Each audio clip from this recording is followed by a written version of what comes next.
नमस्कार, आप देख रहे हैं न्यूज़ 18 इंडिया। मैं हूं आपके साथ गायत्री शर्मा। सबसे पहले अपील यही है कि आप मास्क जरूर पहनें, क्योंकि कोरोना से बचाव में मास्क ही सबसे बड़ा हथियार है। इसीलिए हमने एक मुहिम भी चलाई है, #मास्क पहनो इंडिया। और एक बार फिर से आपसे अपील कर रहे हैं कि आप मास्क जरूर पहनें अगर कोरोना से बचाव चाहिए। और आइए शुरुआत करते हैं इस वक्त की बड़ी खबर के साथ। ये बड़ी खबर दिल्ली से, जहां अगले कुछ दिन में केंद्रीय मंत्रिमंडल में फेरबदल हो सकता है। न्यूज़ 18 के अमिताभ सिन्हा की खबर के मुताबिक 2019 के बाद जल्द ही पहली बार कैबिनेट में फेरबदल हो सकता है। न्यूज़ 18 ने 10 दिन पहले ही ये खबर बताई थी कि केंद्रीय मंत्रिमंडल में फेरबदल हो सकता है और अब इस पर मोहर लग सकती है। पीएम मोदी की कैबिनेट में अभी है 53 मंत्री और 81 मंत्री हो सकते हैं। ऐसे में कई पद अभी खाली है और ऐसे में कैबिनेट का हो सकता है विस्तार, केंद्रीय कैबिनेट का विस्तार हो सकता है। ये इस वक्त की बड़ी खबर आपको बता रहे हैं। अगले कुछ दिन में केंद्रीय मंत्रिमंडल में फेरबदल हो सकता है। न्यूज़ 18 के अमिताभ सिन्हा की खबर के मुताबिक 2019 के बाद ये पहली बार है जब कैबिनेट में फेरबदल हो सकता है। हमने 25 दिन पहले ही ये जानकारी दी थी, 25 दिन पहले ही हमने खबर दिखाई थी और उस पर मोहर लगती दिख रही है, क्योंकि ये जानकारी मिल रही है कि जल्द ही केंद्रीय कैबिनेट में फेरबदल हो सकता है। इस पर मोहर लग सकती है। पीएम मोदी की कैबिनेट में अभी 53 मंत्री हैं और 81 मंत्री तक हो सकते हैं।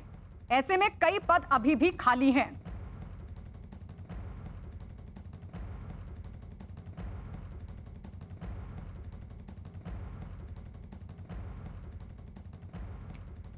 और इस वक्त हमारे साथ हमारे दो सहयोगी जुड़ चुके हैं। हमारे साथ हमारे वरिष्ठ सहयोगी अमिताभ सिन्हा जुड़ चुके हैं न्यूज रूम से, तो वहीं दूसरे सहयोगी विक्रांत यादव हमारे साथ दिल्ली से मौजूद हैं। सबसे पहले अमिताभ जी, आपके पास आते हुए क्या खबर मिल पा रही है?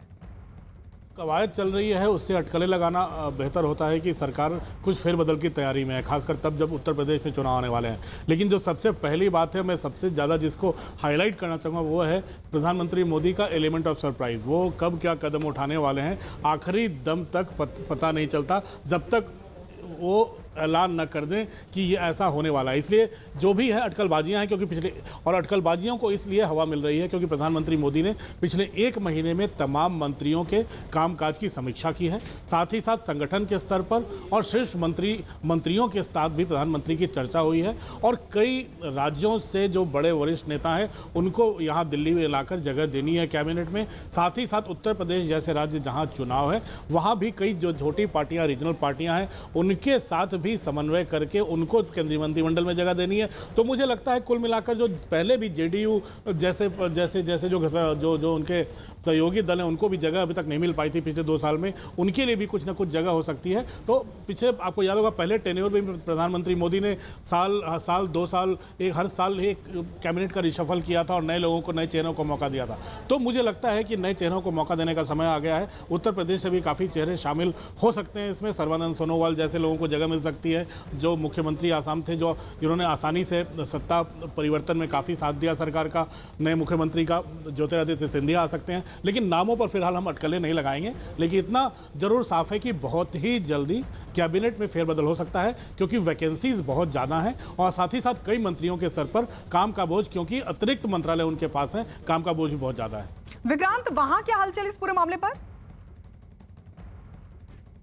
देखिए, बिल्कुल कयास तो काफी दिनों से लग रहे थे कि जल्दी मंत्रिमंडल का विस्तार हो सकता है और अब इस तरीके की खबरें आ रही हैं। हालांकि अभी तक कोई जैसा अमिताभ बता रहे थे कि जब तक पीएम का एक जो सरप्राइज एलिमेंट रहता है वो हर चीज में रहता है, तो इसमें भी क्योंकि एक बड़ी खबर होती है कैबिनेट एक्सपेंशन किसी भी सरकार के लिए, तो क्या होगा, कैसे होगा, कब होगा, इस तरीके की कोई पुख्ता जानकारी अभी नहीं है। लेकिन ये कहा जा रहा है कि जल्द ही ऐसा हो सकता है, तो जल्द ही देखने को मिल सकता है। और कई मंत्री ऐसे हैं जिनके पास अतिरिक्त प्रभार है, मंत्रालयों का कामकाज काफी ज्यादा है। और अभी हाल ही में जो प्रधानमंत्री ने तमाम केंद्रीय मंत्रियों के साथ उनकी एक तरह से रिपोर्ट कार्ड समीक्षा की थी उनके मंत्रालयों की, तब भी ये बात कहा जा रहा है कि कई मंत्रियों के पास अतिरिक्त प्रभार इतना ज्यादा है कि उसे कुछ कम करने की जरूरत है। और कई ऐसे साथी हैं, सहयोगी दल हैं, जिनका अभी तक पूरा एनडीए के साथी हैं जिनको अभी तक मंत्रिमंडल में शामिल नहीं किया जा सका था, उनको शायद अब किया जाएगा, जैसे जेडीयू का अभी तक नहीं हुआ था।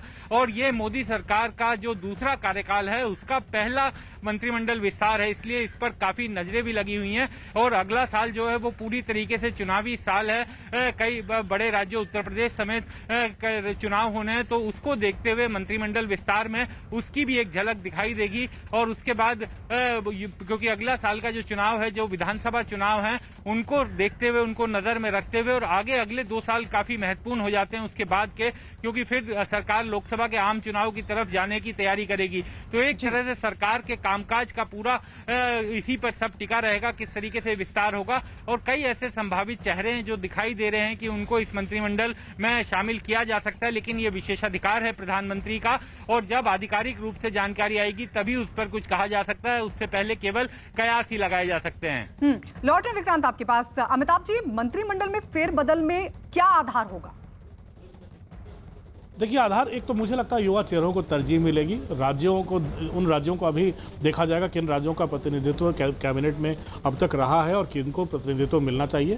साथ ही साथ चुनाव में जो राज्य जाने वाले हैं, खासकर उत्तर प्रदेश जैसा बड़ा राज्य, जहां कहते बार बार यही कहा जाता है कि दिल्ली का रास्ता लखनऊ होकर ही खुलता है, तो मुझे लगता है वहाँ से भी काफ़ी बड़ी संख्या में रिप्रेजेंटेशन लोगों को मिलने वाला है। वहाँ से भी कई नए चेहरे शामिल हो सकते हैं पार्टी में। हाँ, एक बात और है, प्रधानमंत्री ने अगर परफॉर्मेंस की सबसे रिपोर्ट ली है, सबकी व्यक्तिगत रूप से सबके काम की समीक्षा की है, तो हो सकता है कि कईयों के काम से वो नाखुश भी हो, तो उधर भी कुछ कार्रवाई हो सकती है, कुछ चेहरे हट सकते हैं। लेकिन बाई एंड लार्ज जिसे कहा जाए, एक समन्वय होगा चुनाव में जाने वाले राज्यों का, उनकी प्रतिनिधित्व उनका बढ़ेगा, और सहयोगी दलों का भी इस बार मुझे लगता है कि इस बार प्रधानमंत्री के मंत्रिमंडल में काफ़ी जगह मिलने वाली है। विक्रांत, किन राज्यों को तरजीह दी जा सकती है? देखिए, चुनावी राज्य, क्योंकि बड़ा चुनाव है उत्तर प्रदेश का, तो निश्चित तौर पर उत्तर प्रदेश को तरजीह मिलेगी।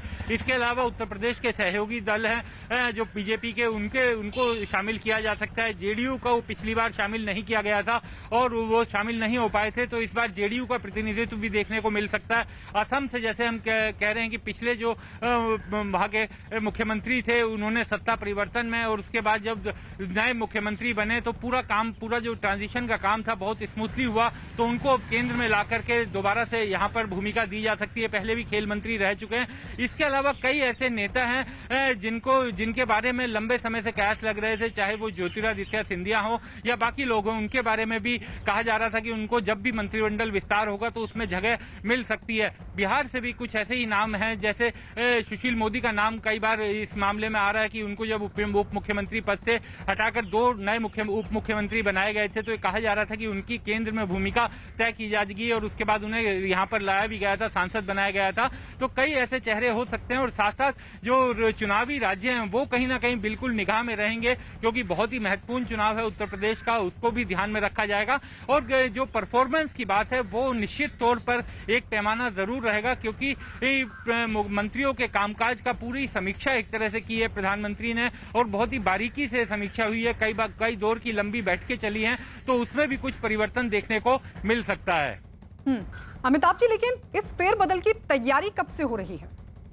देखिए, तैयारी बंगाल चुनाव के बाद से ही हो रही थी, क्योंकि नज़र उत्तर प्रदेश पर भी थी। 4-5 राज्यों में, पंजाब में भी चुनाव होने वाले हैं, मणिपुर में भी चुनाव होने वाले हैं। 5 राज्यों के चुनाव काफ़ी मायने रखते हैं, इसलिए इन राज्यों के चुनाव की तैयारी और 2024 के लिए भी 2 साल से कैबिनेट रिशफल हो नहीं पाया था, नए लोगों को जगह नहीं मिल पाई थी, पुराने लोगों के काम की समीक्षा नहीं हो पाई थी कोरोना के कारण। सब पूरा का पूरा मंत्रिमंडल, खुद प्रधानमंत्री मोदी और पूरा का पूरा देश इस महामारी से जूझ रहा था, लड़ रहा था। ऐसे में कोरोना के समय कैबिनेट एक्सपेंशन या कैबिनेट रिशफल असंभव था। आपको याद होगा 2014 में सरकार बनने के बाद 15 में भी कैबिनेट का विस्तार हुआ था, 16 में भी हुआ था, 17 में भी हुआ था। विस्तार भी हुआ था, लोगों की छटनी भी हुई थी और काफ़ी नए चेहरे जुड़े भी थे। इसलिए इस बार 2 साल मुझे लगता है थोड़ा विलम्ब हो गया कोरोना के कारण।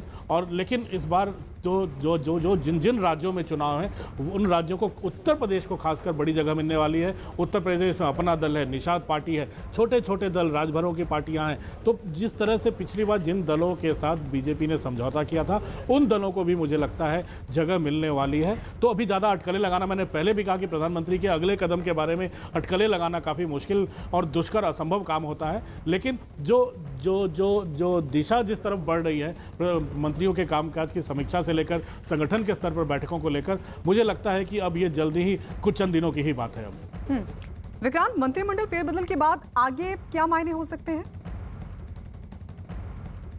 देखिए, काफी महत्वपूर्ण इसलिए हो जाता है कि उसके तुरंत बाद जो है 5 राज्यों के विधानसभा चुनाव है, तो निश्चित तौर पर सरकार के कामकाज का एक बड़ा पैमाना होता है केंद्र सरकार का। और उसके बाद अगले लोकसभा चुनाव की भी तैयारी, तो एक तरह से सरकार का जो पूरा कामकाज होगा, जो रिपोर्ट कार्ड होगी, उसमें पूरी बहुत महत्वपूर्ण भूमिका रहती है अलग अलग मंत्रालयों की। तो पूरी समीक्षा भी इसी उद्देश्य से की गई थी। और इस बार निश्चित तौर पर कोरोना के कारण थोड़ा देरी भी हुई, क्योंकि कोरोना के समय पूरा देश जो है कोरोना में लगा हुआ था। सरकार की पूरी कोशिश थी कि पहले कोरोना संकट से बाहर निकला जाए, और 2 कोरोना की वेव देश ने देखी, और दूसरी वेव में काफी खतरनाक सामना भी करना पड़ा स्थितियों का। उन सब से निकलकर अब चूंकि स्थितियां सामान्य की तरफ होती हुई दिखाई दे रही हैं, कोरोना भी अब देश के कुछ ही चुनिंदा जिलों में रह गया है जहां पर उसकी पॉजिटिविटी रेट जो है वो 10% से अधिक है। तो एक तरह से अब कंट्रोल्ड सिचुएशन में हम आ गए हैं। तो ये कहा जा रहा है कि जो लंबे समय से बहुप्रतीक्षित था कैबिनेट का ये विस्तार, ये अब होने वाला है, और कहा जा रहा है कि बहुत जल्द ये होता हुआ दिखाई दे जाएगा। शुक्रिया विक्रांत, शुक्रिया अमिताभ जी हमारे साथ जुड़ने के लिए, इस चर्चा के लिए। तो जल्द ही केंद्रीय कैबिनेट में फेरबदल हो सकता है। अभी 53 मंत्री 81 तक हो सकते हैं और इसकी तैयारी पहले से चल रही है। और आइए बढ़ते आगे। अब बात आरएसएस प्रमुख मोहन भागवत के बयान की, जिस पर सियासी घमासान शुरू हो गया है। मुस्लिम राष्ट्रीय मंच के कार्यक्रम में आरएसएस प्रमुख मोहन भागवत ने सभी भारतीयों का डीएनए एक बताया, और साथ ही उन्होंने गाय के नाम पर लिंचिंग करने वालों को हिंदुत्व के खिलाफ बताया, और ये कहा कि ऐसे मामलों में कानून को ही अपना काम करने देना चाहिए। भागवत ने कहा कि भय के इस चक्र में ना फंसे कि भारत में इस्लाम खतरे में है। भागवत के इस बयान पर सियासी घमासान भी शुरू हो गया है। हम समान पूर्वजों के वंशज हैं। ये विज्ञान से भी सिद्ध हो चुका है। 40,000 साल पूर्व से हम भारत के सब लोगों का डीएनए, सब लोगों का निरपवाह डीएनए समान है। इस आधार पर आरूढ़ होकर हम जब विचार करते हैं तो मन में अपनापन आता ही है। उस अपनेपन के आधार पर एकता होती है, राजनीति के आधार पर नहीं। और संघ पहले से ऐसा मानता है। और इस बीच शिवसेना नेता संजय राउत ने मोहन भागवत के बयान का समर्थन किया। क्या कहा, आइए सुनवाते हैं। मोहन भागवत साहब ने जो बात कही है वो सही है। ये बात कोई गलत नहीं है। हम सब भारतीय हैं, हमारा डीएनए एक है। अगर हम सब भारत के नागरिक हैं, भारतवासी हैं, तो यहाँ धर्म का और जात का प्रश्न आता है कहाँ? सबका डीएनए भारतीय है, यही भागवत साहब ने कहा है, और सरसंघ चालक जी ने जो कहा है उससे हम सहमत हैं। और मोहन भागवत के बयान पर बीएसपी प्रमुख मायावती ने क्या कहा, आइए वो भी आपको सुनवाते हैं। प्रमुख श्री मोहन भागवत द्वारा कल गाजियाबाद में आयोजित एक कार्यक्रम में भारत में सभी धर्मों के लोगों का डीएनए एक होने व भीड़ हिंसा, हिंदुत्व के खिलाफ आदि होने की जो बात कही गई है, वह किसी के भी गले के नीचे से आसानी से नहीं उतरने वाली है। बीएसपी इनकी गलत व संकीर्ण नीतियों की सर्वधर्म व सर्व समाज के व्यापक हित में हमेशा ही खुलकर विरोध करती रही है। कहने का तात्पर्य यह है कि कुल मिलाकर आरएसएस के सहयोग व समर्थन के बिना बीजेपी का अस्तित्व कुछ भी नहीं है। मोहन भागवत के बयान पर एआईएमआईएम नेता असदुद्दीन ओवैसी ने ट्वीट किया। ट्वीट करते हुए लिखा, आरएसएस के मोहन भागवत ने कहा, लिंचिंग करने वाले हिंदुत्व विरोधी, इन अपराधियों को गाय और भैंस में फर्क नहीं पता होगा, लेकिन कत्ल करने के लिए जुनैद, अखलाक, पहलू, रकबर, अलीमुद्दीन के नाम ही काफी थे। ये नफरत हिंदुत्व की देन है। इन मुजरिमों को हिंदुत्ववादी सरकार की पुष्ट पनाही हासिल। मोहन भागवत के बयान पर दिग्विजय सिंह ने ट्वीट किया। ट्वीट करते हुए लिखा, संघ प्रमुख मोहन भागवत बोले कि हिंदू और मुस्लिम अलग नहीं, सभी भारतीयों का डीएनए एक है। मोहन भागवत जी, ये विचार क्या आप अपने शिष्यों, प्रचारकों, विश्व हिंदू परिषद, बजरंग दल कार्यकर्ताओं को भी देंगे? यदि ये विचार मोहन भागवत जी आप अपने शिष्यों को, पालन करने के लिए बाध्य कर देंगे तो मैं आपका प्रशंसक हो जाऊंगा। और इस बीच केंद्रीय मंत्री मुख्तार अब्बास नकवी ने असदुद्दीन ओवैसी और दिग्विजय सिंह के इस बयान पर पलटवार किया। क्या कहा, सुनिए। मोहन भागवत जी का बयान आया कि डीएनए सभी भारतीयों का एक है। क्या आपको लगता है, आप इससे सहमत हैं कि सभी भारतीयों का डीएनए? पहली बात यह कि संघ के विचार, जो सकारात्मक विचार है, वो हमेशा ऐसे ही रहे, लेकिन संघ विरोधियों के दुष्प्रचार संघ के सकारात्मक विचारों पर हावी होते रहे, क्योंकि संघ के कार्यक्रम, संघ के जो प्रमुख लोगों के बातें हैं वो लोगों के बीच में सार्वजनिक रूप से कम आती थी, और बल्कि 1998 से पहले तक तो प्रतिबंध लगाया हुआ था इंदिरा गांधी जी ने, नेहरू जी की सरकार ने, और उसके बाद भी। अब दिक्कत ये हुई है कि जिन लोगों ने संघ की निगेटिव पिक्चर पेंट की थी, और वो उनकी दुकान थी जिन लोगों ने पेंट की, और वो उनका धंधा था, अब उनको जो है वो बौखलाहट इस बात की है कि वो निगेटिव पिक्चर अब पॉजिटिव हो रही है। तो कहीं ऐसा ना हो कि जो हमने जहां जहां जाकर के निगेटिव पिक्चर पेंट की है, हम जब लोगों के बीच जाए तो लोग दौड़ा दौड़ा करके उनको हिसाब किताब मांगेंगे, तुमने ये क्या काम किया था। लेकिन जो सवाल उठ रहे हैं, जो अपोजिशन भी सवाल उठा रहा है कि उन्होंने डीएनए की बात कही है कि भारतीयों का डीएनए एक है, अगर पूर्व निकाला जाए तो पूर्वज सबके एक है। बिल्कुल है। जो इस भारत माँ की धरती पर पैदा हुआ है, जिसकी इस मिट्टी की, जिसके शरीर में और जिसके खून में महक है और सुगंध है, वो हिंदुस्तानी है, भारतीय है, उसका डीएनए भारतीय है। और इस वक्त हमारे सहयोगी यतेंद्र हमारे साथ लाइव जुड़ गए हैं। यतेंद्र, मोहन भागवत के इस बयान के मायने क्या हैं? देखिए, मायने बिल्कुल साफ है कि जो लाइन आई आरएसएस को लेकर अपोजिशन के द्वारा खींची जाती है, अलग अलग राजनीतिक दलों के द्वारा ये खींची जाती है, उसके सामने एक बड़ी लाइन संघ प्रमुख मोहन भागवत ने खींच दी और साफ कहा है कि जो संघ को लेकर जो ड्रम और जो भ्रम की स्थिति बनी रहती थी, वैसा नहीं है। जो मुसलमानों को डराया जाता था या ये कहा जाता था कि भारत में इस्लाम खत्म हो सकता है और उसके पीछे आरएसएस लगा हुआ है, तो उसको लेकर मोहन भागवत ने साफ कहा है कि आरएसएस का डर दिखाकर इस्लाम खत्म होगा, ये कहना गलत है। इस्लाम भारत से खत्म नहीं होगा। और जहां तक डीएनए की बात है, तो इस भारत में जो भी है, किसी भी धर्म का, उसकी पूजा पद्धति कोई भी हो, वो एक ही डीएनए, सभी का एक ही डीएनए, और सभी के वंशज जो पूर्वज हैं वो एक ही है। यानी कि साफ तौर पर भारत और भारतीयता से जोड़ने की बात संघ प्रमुख मोहन भागवत ने कही है। उनका साफ तौर पर कहना है कि डर कितना भी दिखाया जाए या अलग अलग बातें अलग अलग मतों के जरिए कैसे भी कही जाए, लेकिन संघ इन सबको अलग से नहीं देखता। लिंचिंग को लेकर कड़ा प्रहार किया कि लिंचिंग को लेकर संघ से जोड़ा जाता है, लेकिन संघ ऐसे लोगों को हिंदुत्व नहीं मानता और ऐसे लोगों के खिलाफ कड़ी कार्रवाई होनी चाहिए। यानी एक साफ मैसेज संघ प्रमुख मोहन भागवत के द्वारा दिया गया। और शायद यही कारण है कि जो राजनीतिक दलों की प्रतिक्रिया आ रही है, उनको लगता है कि अगर संघ का ये बदलाव सबके सामने आएगा, जो मोहन भागवत, जो संघ प्रमुख मोहन भागवत कह रहे हैं, तो ये राजनीतिक दलों के लिए अच्छा मैसेज नहीं जाएगा। जी यतेंद्र, लेकिन मोहन भागवत के इस बयान पर जो सियासत हो रही है वो किस तरफ जाती दिख रही है? देखिए, जो सियासत है, संघ के खिलाफ जो सियासत होती है वो यही है कि हिंदुत्व के नाते संघ को दिखाया जाता है और एक विशेष धर्म के खिलाफ उसके नफरत फैलाने के आरोप हमेशा से संघ पर लगाए जाते रहते हैं। लेकिन जब संघ के प्रमुख ही इस तरह की बात करेंगे कि हिंदू मुस्लिम एकता की बात करेंगे, हिंदू मुस्लिम एकता पहले से ही डीएनए में मौजूद है, इसको लेकर राजनीतिक दल जो एकजुटता की बात करते हैं वो कहीं ना कहीं भ्रम फैलाने की स्थिति है। बार बार ये कहा जाता है कि आरएसएस इस्लाम का विरोधी है या आरएसएस के रहते भारत में इस्लाम खतरे की ओर जा रहा है। तो इन बातों को लेकर कल खुद संघ प्रमुख मोहन भागवत ने साफ किया है कि ऐसा कुछ नहीं है। और संघ को लेकर जो बार बार माहौल बनाया जाता है, उस माहौल के प्रति संघ की सोच बिल्कुल अलग है। वो हिंदुत्व या मुसलमानों को भारत से अलग करके नहीं देखता है और हिंदू भी तब है जब मुसलमान इस देश में रहेगा, ये साफ तौर पर है। तो जहां तक राजनीतिक दलों की बात है, जो आप सवाल कर रहे हैं, वो साफ है कि उनका जो वोट बैंक है, जो उनकी फसल लहलहाती है, जो आरएसएस का डर दिखाकर, उसको कहीं ना कहीं नुकसान होगा अगर ये मैसेज अल्पसंख्यकों के बीच में जाएगा, खासकर उस तबके के बीच में जिसमें हमेशा आरएसएस का डर दिखाया जाता है। तो वो एक सियासी चोट के तौर पर काम करेगा, क्योंकि दिखाया कुछ और जाता है, होता कुछ और है। और शायद यही कारण है कि खुद संघ प्रमुख ने एक बार नहीं, कई बार इस बात को बोला है कि जो पूर्वज एक हैं, उनकी पूजा पद्धति करने अलग अलग हो सकती है, लेकिन जो डीएनए है, जो भारतीयता है, वो एक है और उस पर गर्व करना चाहिए। और लोकतंत्र की जड़ें भी इसी बात को कहती हैं कि केवल हिंदू होना ही उसका प्रभुत्व उस देश में नहीं हो जाता है, ऐसे मुसलमान का प्रभुत्व नहीं हो जाता है। दोनों को मिलकर काम करना होगा देश की तरक्की के लिए, देश के विकास के लिए। यतेंद्र, लेकिन अभी तक तो ओवैसी की तरफ से बयान सामने आया, दिग्विजय सिंह की तरफ से बयान सामने आया, लग रहा है कि ये मामला और आगे बढ़ेगा, कुछ और बयान भी इस पर आ सकते हैं।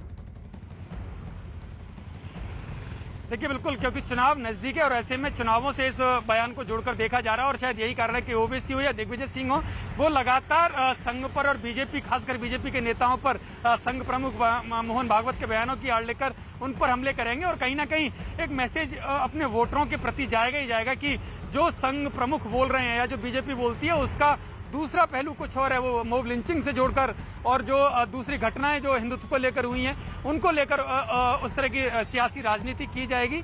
लेकिन खुद मुख्तार अब्बास नकवी साहब जो केंद्रीय मंत्री, उन्होंने कहा है साफ तौर पर कि जो डर संघ को लेकर बार बार दिखाया जाता रहा है या जिस तरह से वो राजनीति जो विरोधी दल करते हैं संघ के नाम को लेकर, वो राजनीति बंद हो सकती है, उनको नुकसान हो सकता है अगर संघ की सही छवि जनता के बीच में जाती है, खासकर और उस समुदाय के बीच में जाती है जिसमें संघ को एक डर के नाते हमेशा पेश किया जाता है, एक खौफनाक चेहरा उसका पेश किया जाता है। अगर वो सही इमेज जाती है और संघ प्रमुख मोहन भागवत जिस तरह से साफ गोई से इस बात को बोल रहे हैं, तो ऐसे में उनकी बौखलाहट बहुत ही लाजमी है और यही केंद्रीय मंत्री नकवी ने साफ तौर पर निशाना साधा कि इस तरह से उनको राजनीतिक नुकसान होगा, उनकी जो वोटों की खेती है वो खत्म हो जाएगी। यतेंद्र, आप हमारे साथ बने रहिए। इस बीच अपने दर्शकों को बता दें, यूपी की कैबिनेट मंत्री मोहसिन रजा ने असदुद्दीन ओवैसी के बयान पर पलटवार किया। आरएसएस प्रमुख मोहन भागवत ने कहा कि मॉब लिंचिंग करने वाले लोग आतताई होते हैं। हिंदुस्तान में सभी लोगों का डीएनए एक हो, चाहे हिंदू हो या मुसलमान, उनकी पूजा पद्धति भले अलग हो सकती है। इसको लेकर विपक्ष ने हंगामा खड़ा कर दिया। हमारे साथ सरकार के मंत्री मोहसिन रजा साहब है। मोहन भागवत साहब का जो बयान है, उन्होंने कहा कि डीएनए हिंदुस्तानियों का एक है, पूजा पद्धति भले अलग, इसको कैसे देखते हैं आप? देखिए, ये हिंदुस्तान की संस्कृति और भाईचारे की मिसाल है जो आदरणीय भागवत जी ने स्टेटमेंट में कहा है कि हमारा डीएनए एक है। तो ये भाईचारा और हिंदुस्तानियों को एक होने की उन्होंने एक साफ तौर पर बताया है कि हम सब एक हैं, सबका डीएनए है। हमारी पूजा पद्धति अलग हो सकती है लेकिन हम सब हिंदुस्तानी हैं, भाई भाई हैं एक दूसरे के, और यही हमारी विशेषता है हिंदुस्तान की। तो उसको लेकर उन्होंने बयान दिया है। समाजवादी पार्टी हो, कांग्रेस पार्टी ने कह दिया कि डीएनए अगर सबका एक है तो पाकिस्तान और बांग्लादेश सबको भारत में मिला लेना चाहिए, और इस तरह के बयान देकर जो है देश की राजनीति को नया रूप दिया जा रहा है। देखिए, ये भ्रम पैदा करने वाली स्थिति कौन पैदा कर रहा है? देश के यशस्वी प्रधानमंत्री आदरणीय मोदी जी सबका साथ सबका विकास और सबके विश्वास की नीति पर देश को कहां खड़ा कर रहे हैं, देश के लोगों को कितना गर्व हो रहा है आज। और ये बांटने वाले लोग, इनमें हर जगह ये आपदा में अवसर तलाशने वाले लोग और इस तरह के भाईचारे के वक्तव्य में भी अवसर तलाश रहे हैं। तो इसका मतलब है कि यही लोग हैं जिन्होंने इसको जन्म दिया, इन सब चीजों को। क्योंकि हम तो वो संस्कृति में जीते हैं जहां भाईचारा, मोहब्बत, सैक्रिफाइस है। हमने तो एक दूसरे के लिए बढ़ चढ़ कर जिस तरह का वक्तव्य आया है आदरणीय भागवत जी का, ये साफ संकेत देता है कि हम सब भाई भाई हैं, सभी हिंदुस्तानी भाई हैं। मैंने कहा ना कि हमारा डीएनए एक है, इसीलिए हम भाई भाई हैं। पूजा पद्धति अलग हो सकती है, हम हिंदुस्तानी हैं, हमारे डीएनए में हिंदुस्तान बसता है। उधर मध्य प्रदेश के गृह मंत्री नरोत्तम मिश्रा ने दिग्विजय सिंह के बयान पर किया पलटवार। आइए सुनवाते हैं आपको। तुष्टीकरण के महानायक आदरणीय दिग्विजय सिंह जी को ये पीड़ा होना स्वाभाविक है, क्योंकि मुसलमानों में भय का वातावरण और अलगाव की बात कर कर ही तो वो वोट की राजनीति करते हैं। कभी अल्पसंख्यकों के विकास के लिए इन्होंने कुछ किया हो तो बताएं। माननीय भागवत जी के बयान से समाज समरसता की ओर जाएगा। कांग्रेस के राशिद अल्वी ने मोहन भागवत के बयान पर सवाल खड़े किए। 10,000 साल पहले पूरी दुनिया की आबादी सिर्फ 10 लाख थी, और अगर आपकी बात मान भी ली जाए कि 40,000 साल पहले पूर्वज सबके एक थे, तब तो फिर पाकिस्तान और बांग्लादेश इन सबका भी डीएनए वही है। उनको भी शामिल कीजिए कि पाकिस्तान, हिंदुस्तान, बांग्लादेश, सारी आबादी का डीएनए एक ही है। और इस बीच रक्षा मंत्री राजनाथ सिंह ने मोहन भागवत के बयान को सही बताया। कोई गलत नहीं कहा, उन्होंने सच कहा। और वैसे जहां तक भारतीय जनता पार्टी का प्रश्न है, हम लोगों ने कभी जाति, पंथ अथवा मजहब के आधार पर राजनीति नहीं की है। इंसाफ और इंसानियत, जस्टिस एंड ह्यूमैनिटी, यही हमारा आधार रहा है राजनीति करने का। यतेंद्र हमारे साथ लगातार बने हुए हैं। यतेंद्र, लेकिन इस पूरे मामले की अगर बात करें तो अब इस बयान के बाद आगे क्या हो सकता है? देखिए, बयान से तो साफ है कि सियासी जो हलचलें हैं वो काफ़ी तेज हो गई हैं और इसका सीधा सा कारण है कि उत्तर प्रदेश जैसा बड़े राज्य में विधानसभा चुनाव होना है और केवल उत्तर प्रदेश नहीं 5 राज्यों में विधानसभा चुनाव होने हैं। तो ऐसे में अपने वोटर को, अपने कैडर को एकजुट रखने के लिए ये सियासी हमले लगातार इस बयान के इर्द गिर्द मढ़े जाएंगे। हर कोई कोशिश करेगा कि उसका जो कैडर है वो एकजुट रहे, लेकिन साथ ही जो दूसरी पार्टियां, खासकर संघ या बीजेपी, वो चाहेंगी कि जो उनको लेकर जो डर है, जो खौफ का माहौल पैदा किया गया है, वो जो खाई पैदा की गई है, वो कहीं ना कहीं उस खाई को पाटने की कोशिश की जाए। और संघ प्रमुख मोहन भागवत के बयान के मायने अलग अलग जगहों पर अलग अलग तरीके से निकाले जाएंगे। कुछ समय के बाद इसके मायने कुछ अलग होंगे। हालांकि जब बीजेपी नेताओं से बात करते हैं तो उनका साफ कहना है कि जो संघ प्रमुख का बयान है वो नया बयान नहीं है, पहले भी इस तरह के बयान आ चुके हैं। और जब मोदी सरकार केंद्र में आई थी तो उन्होंने भी सबका साथ सबका विकास एक नारा दिया था और ये उसी बयान की पहल है, उसकी तर्ज पर ही काम मोदी सरकार कर रही है। और उसी को लेकर अल्पसंख्यक समुदाय को लेकर भी काफी सारी योजनाएं बनाई हैं और जिसका फायदा बिना किसी धर्म के, बिना किसी जात के सभी लोगों को जो उसके योग्य उन सबको मिल रहा है। यानी कि बयान जरूर जो कल बयान दिया है उसके लिए बीजेपी अपने तरह से मायने निकालेगी, बाकी राजनीतिक पार्टियां, जो विरोधी पार्टियां, वो अपने तरीके से मायने निकालेंगी। यतेंद्र, लौट रहे हैं आपके पास। बीजेपी के नेता शहनवाज हुसैन ने दिग्विजय सिंह के बयान पर किस तरीके से पलटवार किया, आइए वो सुनवाते हैं। हम तो वसुदेव कुटुंबकम को मानकर चलने वाले लोग हैं इस देश के, जहां सबकी चिंता है। और यही बात प्रधानमंत्री जी ने भी सबका साथ, सबका विकास और सबका विश्वास कहा है। और जो बातें कही हैं कि सबको, भारतीय संस्कृति सबको एक साथ रखती है और किसी को भी कानून को हाथ में लेने का अधिकार नहीं, चाहे वो किसी भी मज़हब के हों, धर्म के हों। हम सब भारतीय हैं और हम सबको मिलकर रहना है। एक बहुत अच्छी बात, बहुत खूबसूरत बात उन्होंने कही है, जिसका बहुत अच्छा संदेश किया है। उधर ऑल इंडिया इमाम ऑर्गेनाइजेशन ने मोहन भागवत के बयान का स्वागत किया। मोहन भागवत जी को इस बात के लिए मुबारकबाद पेश करता हूं कि आज जिस तरह से जो किताब का लोकार्पण किया, उस मौके पर उन्होंने जिस तरह से सभी को लेकर चलने की बात और सब एक होने की बात, भारत और भारतीयता की जो बात कही है, ये बहुत मुबारक बात है। आज जिस तरह से देश हमारा पूरी दुनिया के अंदर आज विश्व गुरु के तौर पर देखा जाता है और जिस तरह से आज हमारा देश जिस तरक्की की तरफ बढ़ रहा है, मुझे लगता है कि उससे हम लोगों के अंदर एकता, मोहब्बत, भाईचारा इससे आएगा और इससे हमारे देश का बहुत बड़ा फायदा होगा। विश्व हिंदू परिषद ने मोहन भागवत के बयान पर क्या कहा, आइए वो भी आपको सुनवाते हैं। हम सबको जोड़ने वाला तत्व है भारत माता, और हम एक ही माता के पुत्र होने के नाते से एक हैं। इसलिए मैं उनके इस बयान को उचित और अच्छा मानता हूँ। लिंचिंग के बारे में भी हमारी बात स्पष्ट है।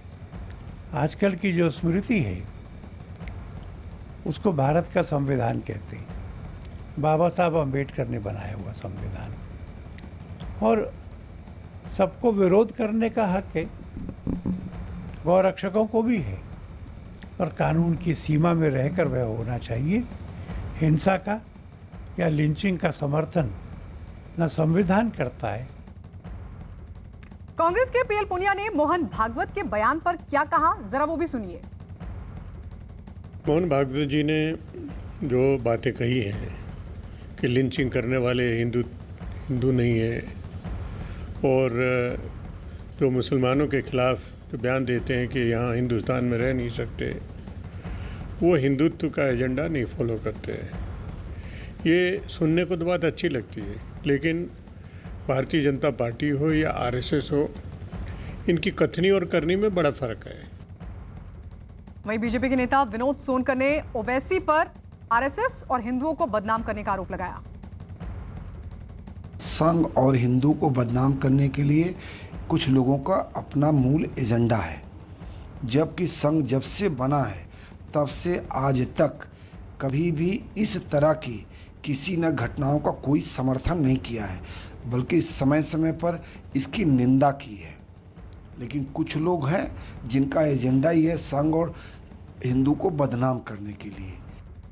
और इस बीच लोक जनशक्ति के चिराग पासवान ने मोहन भागवत के बयान का समर्थन किया। आरएसएस प्रमुख मोहन भागवत ने कहा कि सभी भारतीयों का डीएनए समान है, किसी आधार पर भेदभाव नहीं होना चाहिए। आप कैसे इस बयान को देखते हैं?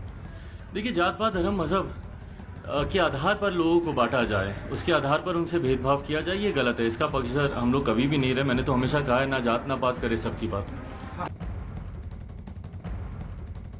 तो लोक जनशक्ति के चिराग पासवान ने भी मोहन भागवत के बयान का समर्थन किया है। मोहन भागवत की तरफ से जो बयान दिया था उसको लेकर दिग्विजय सिंह ने सवाल उठाए, ओवैसी सवाल उठा रहे हैं। इस सबके बीच बीजेपी ने पलटवार किया है। लेकिन आपको यह भी बता दें कि मध्य प्रदेश के पूर्व सीएम कमलनाथ ने भागवत के बयान पर सवाल उठाए।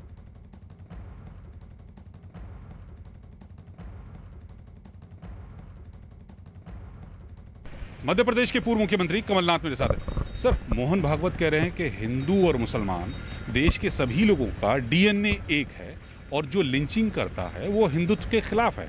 क्या ये एक राजनीतिक है? ये चुनाव होने वाले हैं 5 राज्यों में, उसको लेकर ये स्टैंड लिया गया? मोहन भागवत जी को बहुत सालों बाद ये समझ आई है। अच्छा है कि इस उम्र में उन्हें कुछ ज्ञान हुआ, कुछ बुद्धि आई। अब ये मुझे पता नहीं ये राजनीति के कारण है कि ये इनकी दिल और दिमाग और हृदय से निकली आवाज़ या केवल मीडिया के लिए निकली है। लेकिन जो टाइमिंग है सर, उस पर तो सवाल उठा ही सकते हैं ना। टाइमिंग तो है कि किस प्रकार से वे अपने आप, भारतीय जनता पार्टी और अपने आप को, आरएसएस तो कहती है हम राजनीतिक दल नहीं है, तो सामाजिक दल है। पूरा देश जानता है कि राजनीतिक दल का एक भाग है, या भारतीय जनता पार्टी एक राजनीतिक दल आरएसएस का एक भाग है। इतने साल इनके गुरु, इनके नेता आरएसएस के कहते रहे, इतनी घटनाएं अपनी देश में मुसलमानों के खिलाफ होती रहीं, उस वक़्त इतनी आवाज़ नहीं उठी। इस उम्र में अच्छा है कि उन्होंने देश की एकता की बात करी है। तो चुनाव में ये फ़ायदा पहुँचाएगा इनका मोहन भागवत का बयान? हमारे देश की जनता बहुत समझदार है। अंत में हमारी देश की जनता सच्चाई का साथ देगी। मोहन भागवत के बयान पर शरद पवार की पार्टी एनसीपी की तरफ से भी प्रतिक्रिया सामने आई, जरा सुनिए। अगर भागवत जी का हृदय बदल रहा है तो हम उसका स्वागत करते हैं, लेकिन संघ परिवार हमेशा से वर्ण व्यवस्था में विश्वास करने वाला संगठन है। गोलवरकर गुरुजी ये वर्ण व्यवस्था में विश्वास करने वाली नीति के जनक रहे हैं और हमेशा से संघ वर्ण व्यवस्था में विश्वास रखता है। एक धर्म के भीतर भी अलग अलग व्यवस्थाएं हैं, इसका विश्वास रखने वाला संगठन अगर धर्म की हदों को तोड़ना चाहता है तो ये अच्छी बात है। और इस वक्त एक बड़ी खबर महाराष्ट्र से, जहां विधानसभा में हंगामा करने के आरोप में 12 बीजेपी विधायकों को 1 साल के लिए निलंबित कर दिया गया है। बताया गया कि सभी विधायक ओबीसी आरक्षण के मुद्दे पर सदन में हंगामा कर रहे थे, जिसके बाद इन विधायकों के ऊपर कार्रवाई की गई और हंगामे में शामिल बीजेपी के 12 विधायकों को 1 साल के लिए निलंबित कर दिया गया।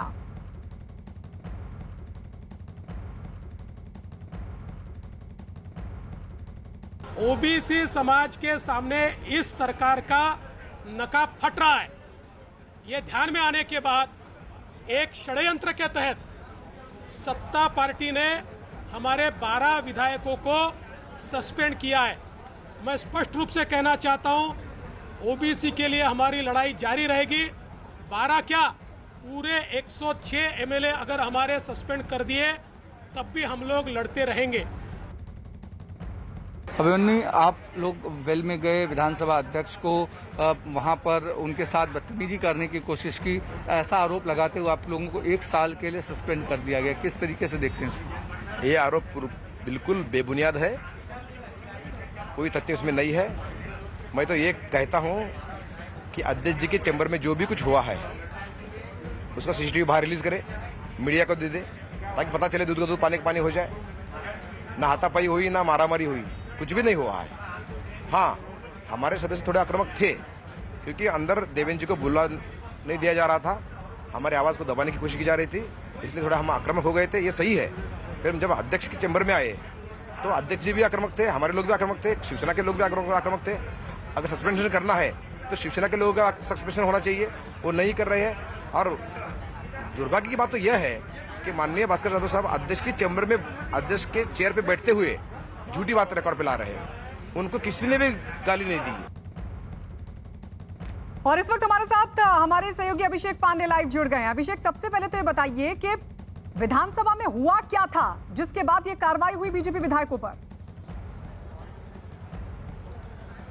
देखिए, ओबीसी आरक्षण को लेकर के विधानसभा में आज सरकार एक प्रस्ताव रख रही थी जिसमें ओबीसी आरक्षण से संबंधित सारी डिटेल को केंद्र को भेजा जा रहा था, जिस पर राज्य में विरोधी पक्ष के तौर पर बीजेपी ने इस पर एक प्रतिरोध जताया और उन्होंने कहा कि इस पूरे मामले में एक एम्पेरिकल डाटा बनाने की जरूरत है जो राज्य सरकार को कर रहा है। बिना उसके आप केंद्र सरकार भेजेंगे तो ओबीसी को आरक्षण नहीं मिल पाएगा, जिस तरीके से सुप्रीम कोर्ट ने भी कहा गया है। और जानबूझकर इस तरीके से पासिंग द बॉल का गेम खेला जा रहा है और केंद्र के पाले में डालने की कोशिश की जा रही है। इस मामले में विरोधी पक्ष अपनी बात रखना चाह रहा था, लेकिन उसका आरोप है कि सत्ताधारी पक्ष और विधानसभा अध्यक्ष ने उनकी बात नहीं सुनी और ना ही उनको बोलने की इजाज़त दी, जिसके बाद कुछ विधायक वो विधानसभा अध्यक्ष के चैम्बर के पास पहुंचे और वहां पर उन्होंने हंगामा किया। पहले कुछ विधायक बेल में थे, बेल के बाद वो चेयर के पास पहुंचे, वहां पर हंगामा किया। बाद में मामला जब स्थगित तो सदन स्थगित हुआ और उसके बाद विधानसभा अध्यक्ष के केबिन में सभी लोग पहुंचे तो वहां पर हंगामा किया गया। और इसके बाद सत्ताधारी पक्ष और सरकार का आरोप है कि उसमें से कई विधायकों ने हाथापाई तक की नौबत की, बीजेपी के विधायकों ने गाली गलौज की, जिसके बाद सीसीटीवी फुटेज के आधार पर 12 विधायकों को फिलहाल 1 साल तक के लिए सस्पेंड कर दिया गया है, जिसमें अब उन्हें चाहे मुंबई का अधिवेशन हो या नागपुर का अधिवेशन हो, दोनों अधिवेशनों के भीतर जाने की इजाजत नहीं होगी और उन्हें हाउस के बाहर रखा जाएगा, जिसको लेकर के बीजेपी ने अब फिलहाल विधानसभा का बहिष्कार कर दिया है। अभिषेक, लौट रहे हैं आपके पास। विधानसभा से निलंबित होने वाले विधायकों ने इस कार्रवाई पर क्या कहा, जरा सुनिए। भाजपा के कोई भी सदस्य ने किसी भी सम्माननीय सदस्य या तालिका अध्यक्ष को गाली गलौज नहीं किया।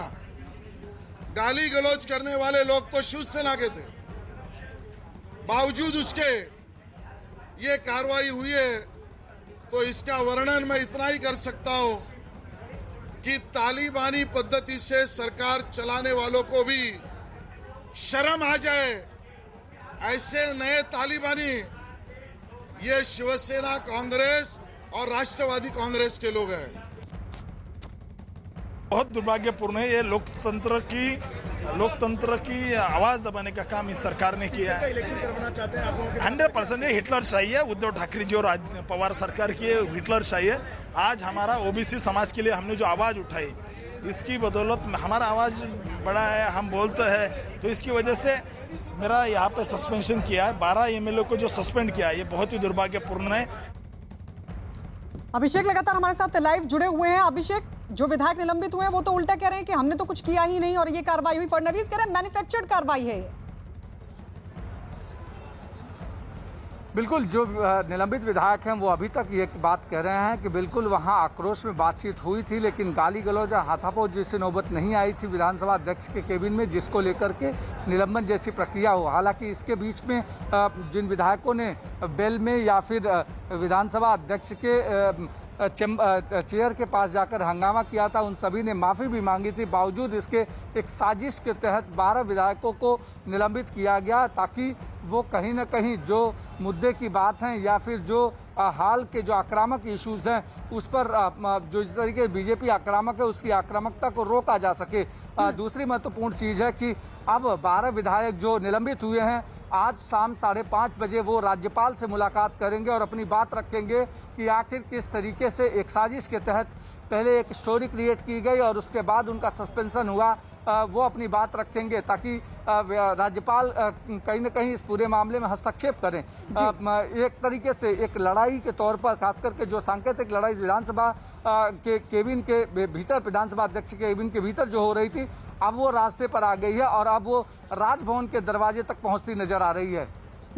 शुक्रिया अभिषेक, ये तमाम जानकारी हमें देने के लिए। तो एक बड़ा अपडेट ये मिल रहा है कि 5:30 बजे राज्यपाल से मुलाकात करेंगे निलंबित विधायक। और इस बीच एक और बड़ी खबर, ये बड़ी खबर बंगाल से मिल रही है। बंगाल से इस वक्त की बड़ी खबर है कि पूर्व राष्ट्रपति प्रणब मुखर्जी के बेटे अभिजीत मुखर्जी कांग्रेस छोड़कर टीएमसी में शामिल हो गए हैं। टीएमसी सांसद सुदीप बंदोपाध्याय ने अभिजीत मुखर्जी को अंग वस्त्र पहनाकर टीएमसी की सदस्यता दिलवाई। इस मौके पर पार्थ चैटर्जी भी मौजूद थे। टीएमसी में शामिल होने के बाद अभिजीत मुखर्जी ने ममता बनर्जी और अभिषेक को धन्यवाद दिया। आशिका सिंह हमारे सहयोगी हमारे साथ फोन लाइन पर जुड़ गई हैं। पूर्व राष्ट्रपति प्रणब मुखर्जी के बेटे की टीएमसी में शामिल होना किस तरीके से आशिका देखें? देखिए, ये एक बड़ा नाम अभिजीत मुखर्जी रहे हैं, कांग्रेस के नेताओं में शामिल रहे हैं जो कि, और अब जब वो टीएमसी में शामिल हुए हैं इसे कांग्रेस के लिए एक झटका कहा जा सकता है। हालांकि मैं आपको ये भी बता दूं कि लंबे समय से ये भी खबरें थी कि बहुत ज्यादा अच्छे संबंध अधीर रंजन चौधरी के साथ नहीं थे, और इस बीच चुनाव के दौर में बीजेपी के भी कई बड़े नेताओं के साथ बातचीत हुई थी अभिजीत मुखर्जी की, और उसके बाद अब टीएमसी में शामिल हुए हैं। और जब सवाल उनकी बहन शर्मिष्ठा मुखर्जी पर पूछा गया तो उन्होंने कहा कि वो आए या ना आए टीएमसी में ये उनका निर्णय होगा। और फिलहाल ममता बनर्जी जिन्होंने की एक धर्म के आधार पर राजनीति करने वाले दल को हराया है, तो मैं उनके साथ इस कारण आया हूँ। आशिका, लेकिन ये कांग्रेस के लिए कितना बड़ा झटका है?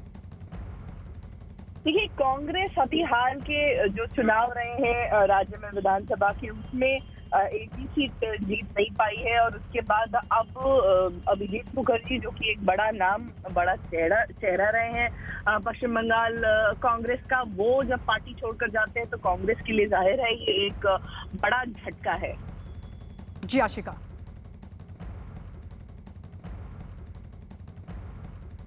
और इस बीच आपको बता दें, न्यूज़ 18 के वेबसाइट ने आजतक.com को पछाड़ दिया है।